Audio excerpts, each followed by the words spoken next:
Panorama de la Bible. Cette émission parcourt les 66 livres de la Bible, de la Genèse à l'Apocalypse, selon l'ordre chronologique de l'histoire.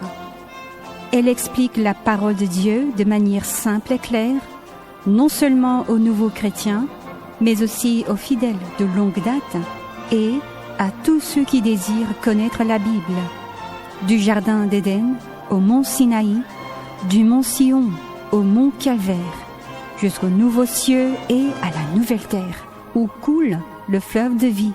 Nous vous invitons à participer à ce grand voyage de foi. Les guides de ce voyage sont le pasteur Sandine Lee et la missionnaire Unzipa.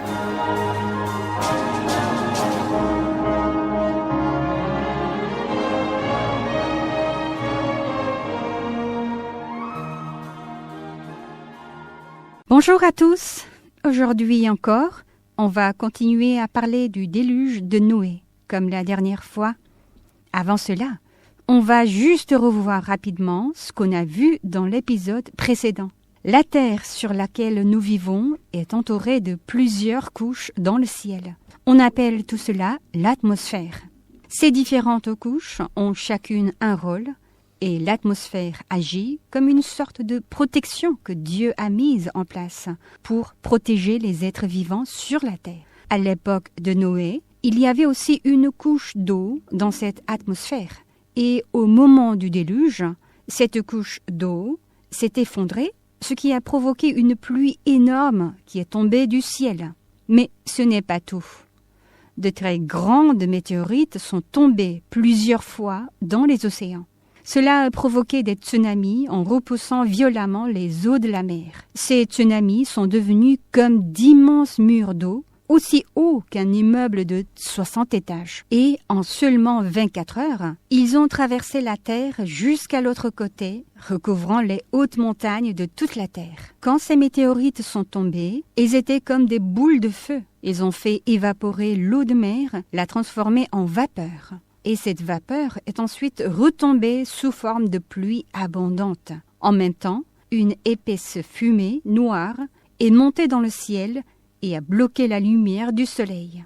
La plupart des météorites sont tombées dans ce qu'on appelle aujourd'hui l'océan Pacifique. Et cela a formé un immense creux très profond et très large. Oui, vous avez très bien résumé de manière claire et concise. Merci, pasteur. Dans cet épisode, on va voir s'il existe d'autres éléments qui peuvent appuyer l'idée que des météorites sont entrées en collision au moment du déluge de Noé. Si on se limite uniquement au texte biblique, il est difficile de comprendre pleinement le déluge de Noé. Même si on dit que la pluie est tombée pendant 40 jours depuis le ciel et que les eaux souterraines ont jailli, cela ne suffit pas pour couvrir les plus hautes montagnes de la terre. En effet, lorsque la pluie tombe, l'eau s'écoule vers les rivières et les rivières se jettent dans la mer. C'est une réalité que tout le monde connaît. Même si des eaux souterraines jaillissent, elles finissent elles aussi par rejoindre la mer. Ainsi, même si toute l'eau d'en haut s'est déversée et que les eaux souterraines ont jailli, il est impossible que cela suffise à remplir les mers et à recouvrir toutes les hautes montagnes. Pour comprendre correctement le déluge de Noé, il faut considérer qu'une quantité immense d'eau est montée jusqu'aux montagnes, puis qu'elle est ensuite retournée à son emplacement d'origine. La Bible indique que la pluie est tombée pendant 40 jours, mais que les eaux ont continué à monter et qu'elles ont couvert la terre pendant 150 jours. Nous devons accorder une attention particulière à ce point et y réfléchir avec sérieux. Cela signifie que même après la fin de la pluie, les eaux ont continué à monter jusqu'à couvrir les plus hautes montagnes de la terre. Pour qu'une quantité d'eau aussi considérable puisse atteindre les sommets des montagnes, il faut qu'un corps d'une taille et d'une masse immense tombe dans l'océan et produise un choc d'une grande puissance. Ce choc repousse les eaux marines et des tsunamis gigantesques provoqués notamment par de puissants séismes doivent alors se former. Toutefois, si la taille des météorites est excessive, il ne s'agit plus simplement d'un déluge, mais d'une destruction de la Terre elle-même. Il faut donc envisager qu'un grand nombre de météorites d'une taille suffisante, mais non destructrices pour la Terre, soient tombées dans les océans simultanément et à plusieurs reprises. Alors, est-ce qu'il existe des preuves que des météorites sont tombées sur la Terre ? Par exemple, est-ce qu'on a retrouvé des fragments de météorites ou bien des traces comme de grands trous laissés par leur chute ? Les preuves de la chute de météorites sur la Terre se trouvent en de nombreux endroits à travers le monde. Sur la Terre où nous vivons, il existe de nombreux trous formés par l'impact de météorites. On appelle généralement ces formations des cratères. Parmi ceux qui ont été découverts jusqu'à présent, les plus petits mesurent environ 15 mètres de diamètre, tandis que les plus grands atteignent près de 300 km. La profondeur de ces trous varie également. Certains ne font que quelques mètres de profondeur, tandis que d'autres atteignent jusqu'à 30 km. Si la profondeur atteint 30 km, cela veut dire qu'on pourrait y faire entrer jusqu'à 3 fois la hauteur du mont Everest, la plus haute montagne du monde. C'est vraiment immense. À une telle profondeur, on s'approche déjà du centre de la Terre. Si c'était aller un peu plus loin, on pourrait même imaginer que la Terre aurait pu se fissurer. Oui, certains de ces trous sont aujourd'hui remplis par l'eau de la mer, tandis que d'autres situés sur les continents sont devenus des lacs. On en trouve également dans des régions désertiques. Sur la Terre, on compte environ 190 cratères laissés par l'impact de météorites. Lors du déluge de Noé, de nombreuses météorites sont tombées, formant ainsi plusieurs cratères à la surface de la Terre. Dans certains cas, en altitude, les eaux de la mer y ont été poussées et ont formé des lacs salés encore visibles aujourd'hui. Nous avons expliqué que lors du déluge de Noé, de grands météorites sont tombés dans les océans, provoquant des tsunamis gigantesques qui ont traversé la Terre jusqu'à atteindre l'autre côté du globe et en couvrir l'ensemble. Comme l'indique la Bible, ces eaux ont recouvert les plus hautes montagnes de la Terre. En se déplaçant d'un bout à l'autre de la Terre, ces eaux ont recouvert les continents et les montagnes, emportant avec elles les sédiments du fond marin ainsi que les organismes marins et les ont déposés jusque sur les hauteurs. C'est pourquoi, aujourd'hui encore, on retrouve sur de hautes montagnes, comme le mont Everest, la cordillère des Andes et les Alpes, des coquillages marins, des os de poissons et même des os de baleines. Lorsqu'une météorite entre en collision avec l'océan, elle ne se contente pas de repousser les eaux vers les continents. En traversant les masses d'eau, elle atteint le fond marin où elle soulevait la croûte terrestre située sous l'océan, entraînant avec elle ces matériaux ainsi que l'eau de mer vers les terres. Ce phénomène où la croûte ainsi soulevée et projetée vers les continents est appelé un tsunami de la croûte terrestre. Je vous ai expliqué lors de notre précédent épisode à quoi on peut comparer la chute d'une météorite sur la Terre. Vous en souvenez-vous? Vous avez dit que c'était comme une énorme boule de feu. Nous avons également mentionné que la température au point d'impact d'une météorite peut atteindre jusqu'à 30 000 degrés. À une telle température, l'eau de mer s'évapore instantanément, produisant une quantité immense de vapeur. Cette vapeur recouvre le ciel et finit par retomber en pluie abondante. Vous vous souvenez sans doute de l'expression « écluses des cieux se sont ouvertes ». Cette expression désigne à la fois l'effondrement de la couche d'eau présente dans l'atmosphère ainsi que la vapeur produite par l'impact des météorites. qui est ensuite retombée en pluie. Une météorite de grande taille tombée dans l'océan Pacifique a soulevé la croûte au fond de cet océan jusqu'à une hauteur de 10 km, provoquant ainsi un gigantesque tsunami de la croûte terrestre. Certains scientifiques affirment que ce phénomène a entraîné des masses considérables de matériaux vers la côte ouest des États-Unis et a formé d'importantes couches de sédiments. Il ne s'agit pas d'une seule météorite, mais de milliers de météorites de tailles diverses qui sont tombées dans l'océan Pacifique. Les tsunamis de la croûte terrestre qui en ont résulté ont formé les différentes couches du Grand Canyon situé dans l'ouest des États-Unis. Une seule météorite ne peut pas former ces multitudes de couches du Grand Canyon. Il a fallu des impacts répétés provoquant à chaque fois des tsunamis de la croûte terrestre pour repousser d'énormes quantités de matériaux vers la Terre et permettre ainsi la formation de ces différentes strates. Les évolutionnistes ont divisé le passé en plusieurs périodes distinctes et leur ont donné des noms. Ils affirment qu'au fil de ces périodes, non seulement les couches du Grand Canyon, mais aussi celles sur lesquelles nous marchons aujourd'hui, se sont formées lentement. Mais de nombreux scientifiques ont démontré par des expériences comment les couches géologiques se forment et ils ont publié leurs résultats dans des magazines scientifiques.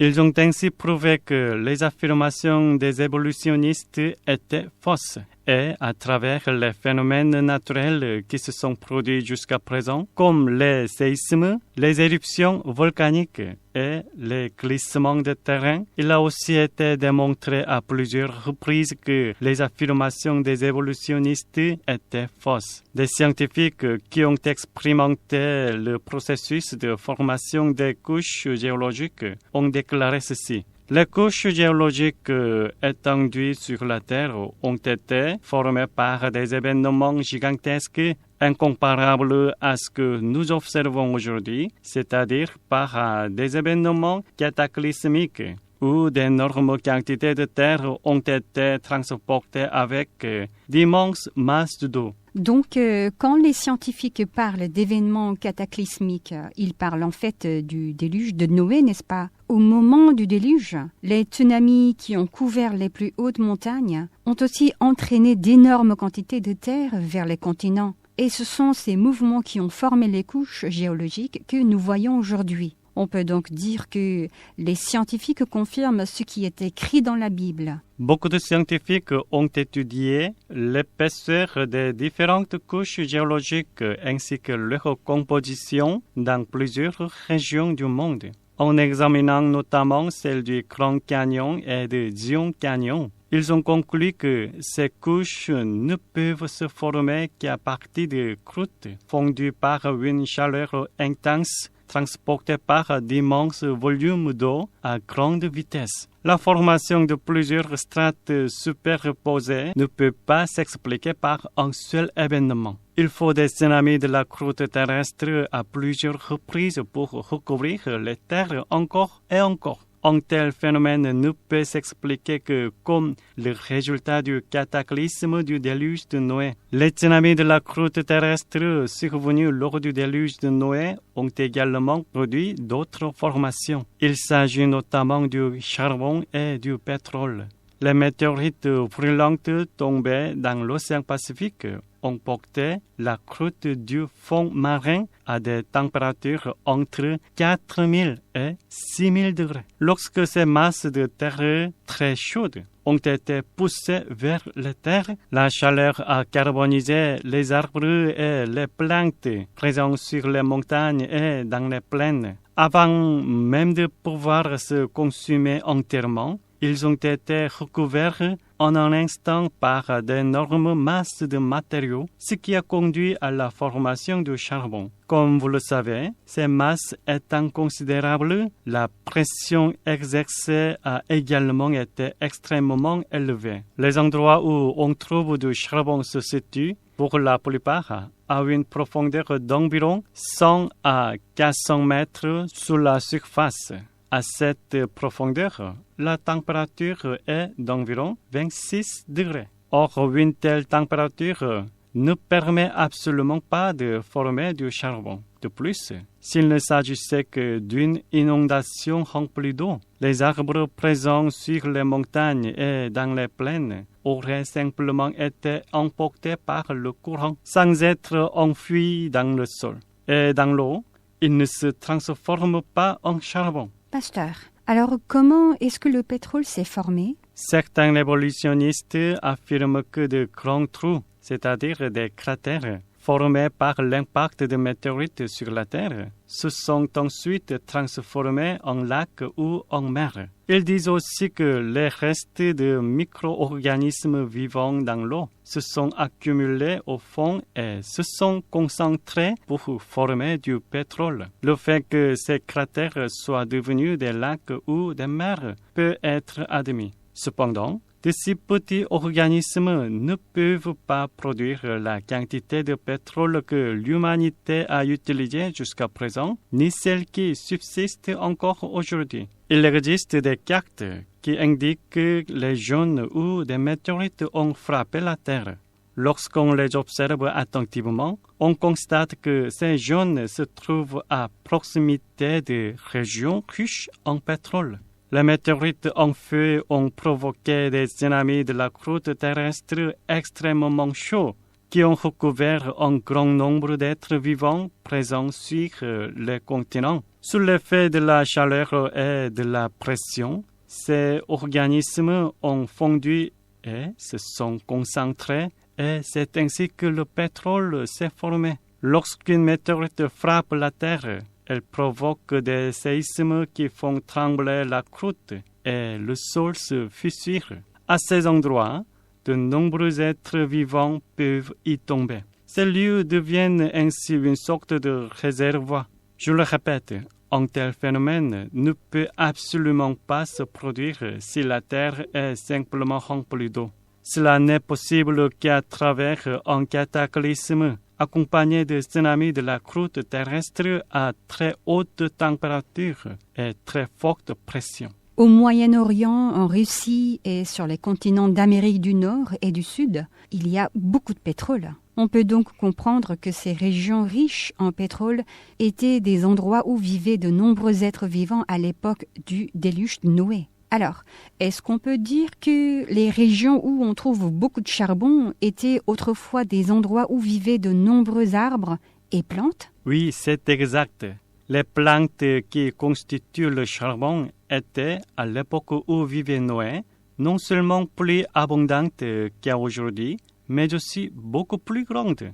Des végétaux d'une taille immense et en très grande quantité se sont transformés en charbon. De nombreux êtres vivants, y compris des animaux gigantesques comme les dinosaures, ont été recouverts par des tsunamis de la croûte terrestre à très haute température lors du déluge de Noé et ont fondu, donnant ainsi naissance au pétrole.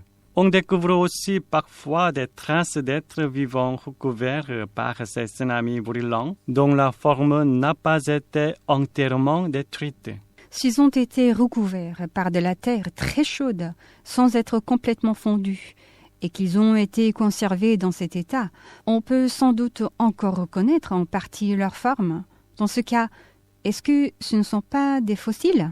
Oui, c'est exact. La plupart des fossiles qu'on découvre aujourd'hui à travers le monde ont été formés à la suite du cataclysme survenu lors du déluge de Noé. Pasteur, est-ce qu'il y a d'autres éléments qui montrent que de nombreuses météorites sont tombées sur la Terre au moment du déluge de Noé? Je vais vous l'expliquer à partir de la loi proposée par les scientifiques allemands Titius et Bode. Cette loi, présentée en 1672, indique que les distances entre le Soleil et les différentes planètes suivent une certaine régularité. Les astronomes se sont appuyés sur cette loi et ont découvert en 1681 l'existence de la planète Neptune dans le système solaire. Cependant, les scientifiques ont remarqué une anomalie. Selon la loi de Titius et Bode, Il devrait y avoir une planète entre Mars et Jupiter, mais il n'y en a pas. À la place, on observe entre Mars et Jupiter un grand nombre de roches qui se déplacent ensemble autour du Soleil. Aujourd'hui, cette région est appelée la ceinture d'astéroïdes. Ainsi, certains scientifiques avancent l'hypothèse suivante.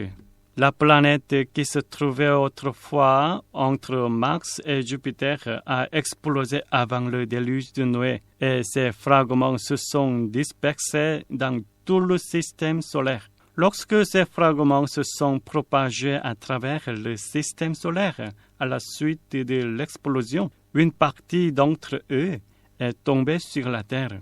Après l'explosion de cette planète, certains fragments qui ne sont pas dispersés continue de tourner autour du Soleil sous l'effet de sa gravité. Comme il n'est pas possible de vérifier par des expériences que ce phénomène se reproduit de la même manière, on ne peut parler que d'une hypothèse.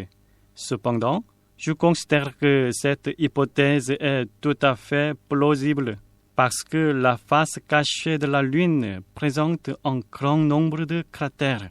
La nuit, nous voyons toujours la même face de la Lune, donc nous ne savons pas vraiment ce qu'il y a de l'autre côté. Est-ce que la face cachée de la Lune est très différente? Comme vous l'avez dit, nous voyons toujours la même face de la Lune. On pourrait donc penser que l'autre côté ne présente pas de grandes différences, mais ce n'est pas le cas. Même sur la face visible que nous observons, on trouve quelques cratères. Cependant, sur la face cachée, plus de 90% de la surface est entièrement recouverte de cratères. Comme la Lune ne possède ni eau ni atmosphère, les traces d'impact de météorites, même très anciennes, y sont conservées telles quelles. En revanche, sur la Terre où nous vivons, plus de 70% de la surface est recouverte d'eau. La présence de l'air et de l'eau entraîne en permanence des phénomènes d'altération et d'érosion. C'est pourquoi les traces d'impact de météorites y sont beaucoup moins visibles que sur la Lune. En observant le grand nombre de cratères sur la face cachée de la Lune, on peut comprendre que de nombreuses météorites sont également tombées sur la Terre. On peut aussi en déduire que la Lune a empêché qu'un certain nombre de ces météorites atteignent la Terre. Pasteur, alors cette planète qui se trouvait entre Mars et Jupiter, quand est-ce qu'elle a explosé? Nous ne pouvons pas connaître cette date avec précision, mais en nous appuyant sur ce qui est écrit dans la Bible et sur la vitesse de déplacement des météorites dans l'espace, nous pouvons en faire une estimation. Dans Genèse chapitre 7, verset 11, il est écrit que la pluie a commencé à tomber le 17e jour du 12e mois, l'année où Noé avait 600 ans. Je vous ai parlé lors de notre précédent épisode de la vitesse à laquelle les météorites se déplacent dans l'espace. Vous vous en souvenez? Oui, vous avez dit qu'en général, les météorites se déplacent à une vitesse d'environ 20 km par seconde dans l'espace. Si une météorite partie de la ceinture d'astéroïdes située entre Mars et Jupiter se déplace à une vitesse de 20 km par seconde vers la Terre, elle met environ 153 jours pour y parvenir et entrer en collision. Dans ce cas, la planète qui se trouvait entre Mars et Jupiter a explosé environ 5 mois avant le déluge de Noé. Master, pour aider nos auditeurs à bien organiser tout ce que nous avons vu jusqu'à présent, je vais en faire un bref résumé. On peut dire les choses ainsi. Le déluge de Noé est un événement où toute la terre a été recouverte d'eau. Mais la pluie venue du ciel et les eaux souterraines ne suffisent pas à elles seules pour recouvrir toute la terre. La Bible dit que même les plus hautes montagnes de la terre ont été couvertes, puis que les eaux ont diminué avec le temps. Cela montre que ce n'est pas seulement la pluie qui a couvert la terre, mais qu'il y a eu aussi d'immenses tsunamis. Alors, comment ces énormes tsunamis se sont-ils produits? C'est parce qu'un grand nombre de météorites sont entrés en collision avec la Terre en très peu de temps et à plusieurs reprises. À cause de ces météorites très chaudes, l'eau de mer s'est évaporée, est devenue de la vapeur et a couvert le ciel, puis cette vapeur est retombée en pluie. Les impacts des météorites ont aussi provoqué de gigantesques tsunamis à plusieurs reprises, qui ont été poussés vers les continents et ont recouvert même les plus hautes montagnes. Au moment des impacts des météorites, il n'y a pas eu seulement des tsunamis marins, mais aussi des tsunamis de la croûte terrestre. Ce sont ces tsunamis qui ont formé les différentes couches que nous voyons aujourd'hui. Les masses de terre poussées par ces tsunamis de la croûte terrestre pouvaient atteindre environ 10 km de hauteur, avec une température proche de 6000 degrés. Sous l'effet de cette chaleur, de nombreuses plantes présentes sur les continents sont devenues du charbon. Elles ont été vite recouvertes par ces masses de terre et sous l'effet de la chaleur et de la pression, elles se sont transformées en charbon. Les grands animaux, comme les dinosaures, ainsi que de nombreux êtres vivants, ont été recouverts par ces tsunamis et ils ont fondu sous l'effet de la chaleur et de la pression, se sont concentrés et sont ainsi devenus du pétrole. On peut encore trouver aujourd'hui des traces de plantes qui ne sont pas devenues du charbon ainsi que des êtres vivants qui n'ont pas complètement fondu. Ce sont les fossiles. À ce stade, on peut se demander d'où viennent ces météorites ? Elles proviennent de l'explosion d'une planète qui se trouvait entre Mars et Jupiter. Selon la loi proposée par Titius et Bode, il devrait y avoir une planète entre Mars et Jupiter. Mais au lieu d'une planète, on observe un grand nombre de roches qui tournent ensemble autour du Soleil. Ces roches sont des fragments d'une planète qui a explosé et qui ne se sont pas dispersés dans tout le système solaire. C'est ce qu'on appelle la ceinture d'astéroïdes. En tenant compte de la distance entre la Terre et la ceinture d'astéroïdes, ainsi que de la vitesse à laquelle les météorites se déplacent dans l'espace, on peut estimer que cette planète a explosé environ 5 mois avant le déluge de Noé. Voilà pour l'essentiel. Pasteur, je vous laisse poursuivre.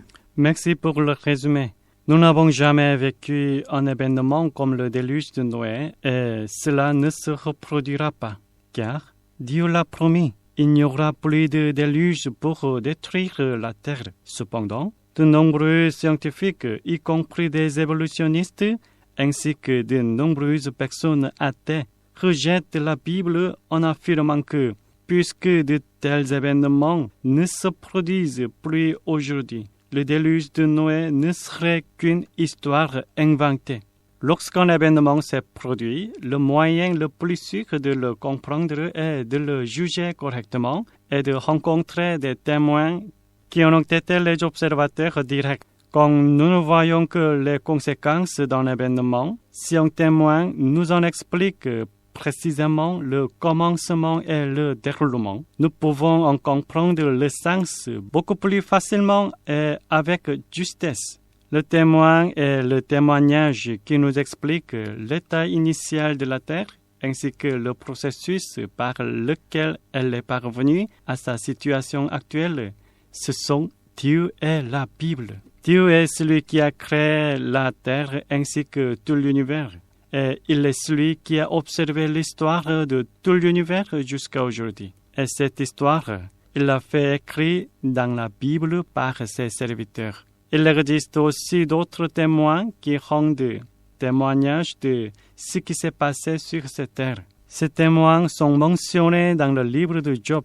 Je vous invite à lire Job, chapitre 12, versets 7 à 9. Interroge les bêtes, et elles t'instruiront. Les oiseaux du ciel, ils te l'apprendront. Parle à la terre, elle t'instruira. Et les poissons de la mer te le raconteront. Qui ne reconnaît chez eux la preuve que la main de l'Éternel a fait toutes choses? En observant les animaux, la terre et la nature telles que nous les voyons aujourd'hui, nous pouvons comprendre ce que Dieu a accompli sur cette terre. Les résultats de ses actions ainsi que les preuves de ce qu'il a fait sont encore visibles et peuvent être retrouvés. Panorama de la Bible. La prochaine fois, nous verrons ce qui s'est passé après le déluge. Merci de nous avoir suivis aujourd'hui et à très bientôt.